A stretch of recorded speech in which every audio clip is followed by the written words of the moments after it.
Hello, yeah, this is Rachel from MSH. So the graduate student, Sarah Riley, who's also a Dickies ambassador and submitted the observing proposal and obtained this fabulous data set with excellent seeing conditions. So here the Dickies IFU instrument DMS produced the magnetic fields in the top panels with very high resolution. And on top of that, the slit spectrometer and the WISP was making observations in seconds every month, I believe, for the first time. In 3 atomic lines with unprecedented time cadence, 25 millisecond. And now with the stator and the other stator will give the very dynamic atmosphere, for example, the pronounced sunspot oscillation, as you can see in the bottom distance diagram, and also in the right, the RGB spectrum. And those are magnetoacoustic waves across the plasma and magnetic fields. Now, with this resolution, we hope to expect to uncover physics on fundamental scales, spatial scales, as well as subsecond time scales.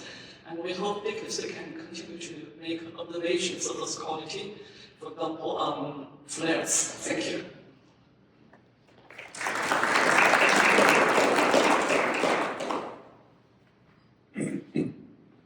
Hi, I'd like to talk about the work that one of my graduate students has been doing using Gemini and the fast turnaround program. He's studying short period binaries with a subdwarf B star as a primary and an F-dwarf or maybe round dwarf as a companion. Using Zwicky or ZTF, he's been able to find some very short period systems, 60 minutes or less, which are important for constraining common envelope evolution and ejection. On the bottom left, you can see the diagram, a color magnitude diagram with some of the stars, some of the systems that he's found, and you can see they are B subdwarfs are dominated by B subdwarfs. From the period, you can't tell much. You need a rate of velocity, and that's where the fast turnaround program comes in handy. Since they're sub-hour or close to 1 hour periods, it really doesn't matter when they're observed.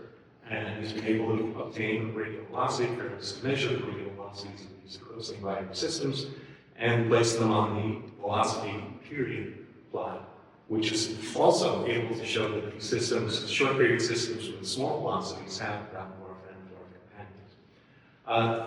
One of the nice things about this system is that in addition to getting time on the Higgs telescope relatively quickly, he's also learned how to referee proposals in a wide range of areas outside of his research specialty. So it's a really terrific program. I'm glad that Isaac is able to take advantage of that. In the last few seconds, I want to point out that the upper left-hand diagram is to scale these two stars in the system. Since it's done by an AI, the subdwarf B has brightness on the wrong side, but you can achieve it.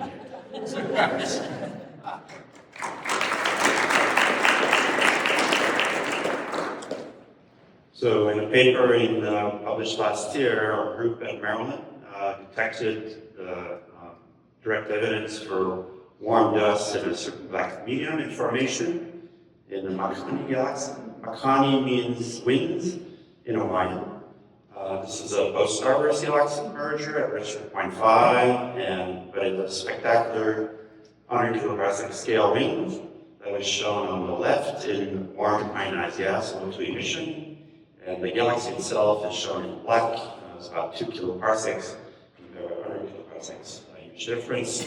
So we used JWST. We took advantage of a remarkable match between redshifted Pi emission and the bands of the filters on MIRCAN and MIRI. And the result is shown in the middle and on the right in many Pi features. I'm only showing Pi 7.7, detection of Pi emission all the way to 35 kiloparsecs. And so the results of this indicates that the small dust grains that produce the Pi emission can survive the long journey from the galaxy all the way to the CGN, 100 million years if it's entrained with wind.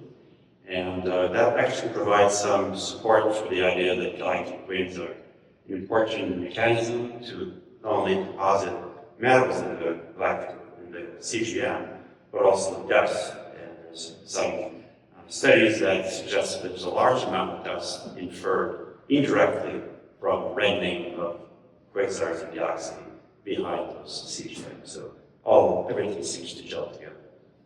Thank you.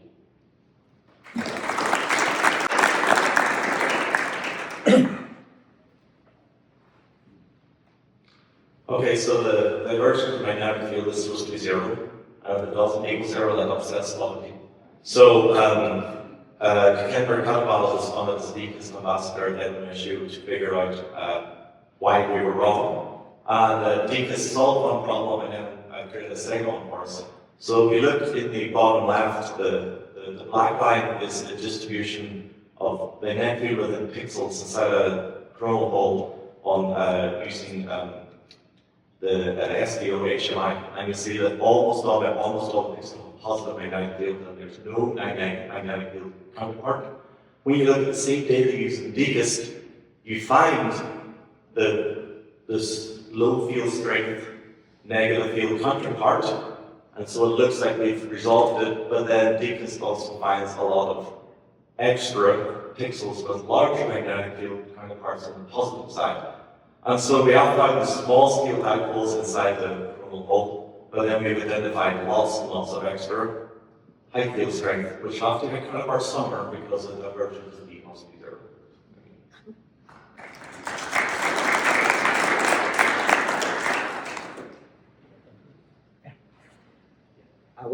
I would like to share a bit the excitement we have in the strong gravitational lensing community with Rubin. So we're getting already now with lens quasar, very exciting constraints on the Hubble constant. Turns out to be on the higher side, so the quad thickens, as we heard from Matt. And now with Rubin turning on, we're actually using their alerts already. We're not yet successful, but the chances are getting increasingly high that we'll find the first strongly lensed supernova with Rubin.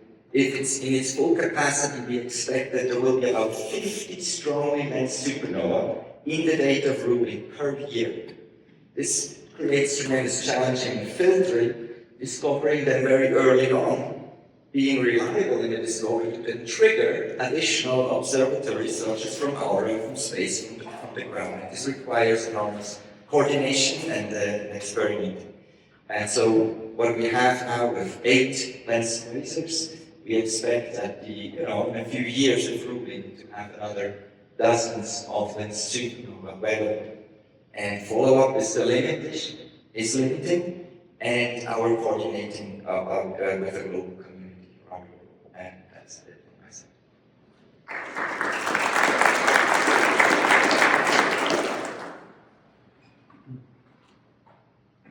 Hey, hi everyone. I wanted to share some of the work led by Lindsay Kwok, who's a progress PhD student who's now a fellow at Northwestern. And these are from JWST observations of white dwarf supernovae. So the most important exploding white dwarfs are normal type 1a supernovae, and of course we use them for distances, for the Hubble constant that we just heard about, for dark energy measurements. But the big, outstanding problem in the field is we don't know exactly how type 1a supernovae explode.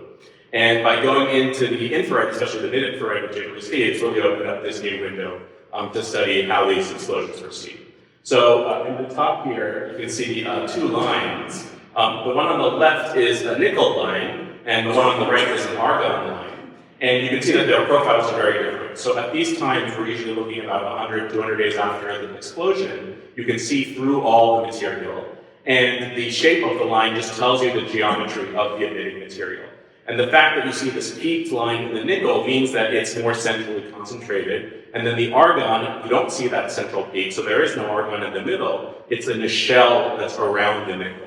And this is exactly what we would expect in what's called the delayed detonation model, where the high-density material detonates a supersonic explosion in the center, and you've got lower-density material that only fuses up to intermediate mass elements like argon outside. And it looks like basically all the normal type 1a supernovae, which are in gray on this plot here, share this kind of feature. You might notice that the slope of this argon line is different actually, and that tells us we're looking at those explosions from different viewing angles, which is what we would expect.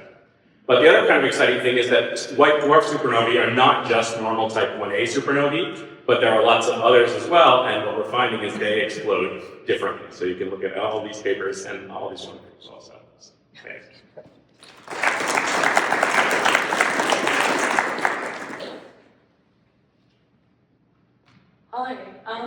coming to you with a report of future Aurora facilities, which will all be optical arrays on the ground after the ELTs. So we got first fringes for the Magdalena Ridge Observatory Interferometer last year. It is a 10 telescope movable optical and near-infrared imaging interferometer with a mission that's optimized for snapshot imaging. We currently have 2 telescopes on the site. Our H-band limiting magnitude will be 14. Our P-magnitude sensitivity with tip tilt is 17. Baselines range from 7.8 to 347 meters, which gives us 58 milliard seconds down to 0.3 milliard seconds. We achieved first fringes in July of last year. We have gotten down to 9.8 magnitudes now with our science detector at H-band. We have tracked fringes on a geosynchronous satellite for our AFRL sponsors. We're also able to do non-sidereal tracking. The third telescope will come as soon as we get the money from Congress. We are under a cooperative agreement for $30 million with the AFRL. We've put in over $100 million already on the site, which is in central New Mexico, overlooking the site of the VLA at 10,500 feet. We have an imaging mission which will do snapshot imaging, so multiple images on your given target in a night of YSOs, thousands of YSOs that we can reach at 14th magnitude, hundreds of AGN, and just a plethora of stellar astrophysics, pulsation, binary systems, mass loss, all kinds of great things there. We also have a DoD mission for the AFRL. Our main partners are at the University of Cambridge, with us here at New Mexico Tech, and we are looking for more partners, science people, to come work with us and play with us, and about $150 million more to finish the entire facility. Thank you.